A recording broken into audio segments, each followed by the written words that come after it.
Come on मेरा, ये अब इतनी परेशान होने वाली भी बात नहीं है। नहीं, मैं ठीक हूँ। ठीक हूँ कहने में और ठीक लगने में जमीन और आसमान का फर्क होता। अब तो मुझे बिल्कुल भी ठीक नजर नहीं आ रही हो। बताओ क्या बात। आसमान, मैं कुछ सेल आउट करना चाहती हूँ। क्या सेल आउट करना चाहती हूँ? बाबा ने जो मुझे शादी पे घर दिया था, मैं वो सेल आउट करना चाहती हूँ। वो बेचकर जो पैसे मिलेंगे उसे वर्कर्स की कुछ सैलरी निकल आएगी और मैं कुछ मटेरियल भी डलवा सकती हूँ।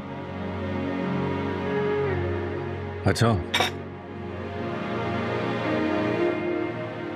मेरा तो मैं जो खरीदना है तुम खरीदो। वर्कर्स को सैलरी देनी है तुम उनको सैलरी दो, लेकिन उसके लिए तुम्हें घर बेचने की जरूरत नहीं है। कैसी बातें कर रहे हैं आप? घर नहीं बेचूंगी तो पैसे कहाँ से आएंगे? मेरे तो हुए तुम्हें फिक्र करने की जरूरत ही क्या है। फंड्स मैं अरेंज कर दूंगा। आसमान, मैं यहाँ पे बर्डन नहीं डाल सकती। इसमें बर्डन जैसी क्या बात है मेरा? तुम बीवी हो मेरी, मेरी जिम्मेदारी। बीइंग अ हस्बैंड मेरा ये फर्ज है, जब अगर कभी तुम किसी मुश्किल में फंसो या कोई मसला हो जाए तो मैं उसको सॉर्ट आउट करूं। और ये करने के लिए मुझे तुम्हारी इजाजत की जरूरत नहीं है। आसमान, नहीं, आप समझ नहीं रहे हैं। मैंने अगर आपसे ये फेवर ले लिया तो मैं जिंदगी भर खुद से नजरें नहीं मिला सकूंगी। और अगर मैंने तुम्हें तन्हा और अकेला छोड़ दिया सिचुएशन में तो मैं बाखुदा खुद से नजरें मिलाने के लायक नहीं रहूंगा। मैं जानता हूं कि फैक्ट्री के सारे मसले तुम अपने बल पर हल करना चाहती हो और मैं इस सोच की तुम्हारी कदर भी बहुत करता हूं,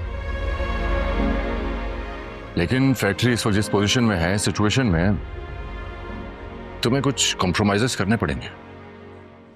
कैसे कॉम्प्रोमाइज? सबसे पहले तो तुम्हें अपनी अना पर समझौता करना पड़ेगा। अपनी अना को साइड पर रखकर तुम्हें बिजनेस के बारे में सोचना होगा कि इसको आगे कैसे बढ़ाना। और बिजनेस सिर्फ एक ही सूरत में आगे बढ़ सकता है, जब इदारे के पास पैसा होगा। फैक्ट्री के फंड्स मैं अरेंज कर लूंगा। अब फंड्स के बारे में परेशान होने की तुम्हें बिल्कुल जरूरत नहीं।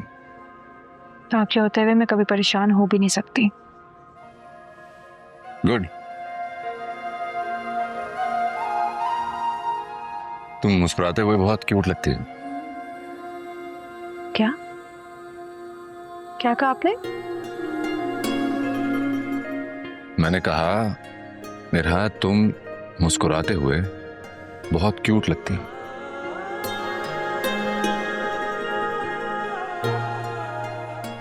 क्यों, क्या हुआ? कुछ नहीं।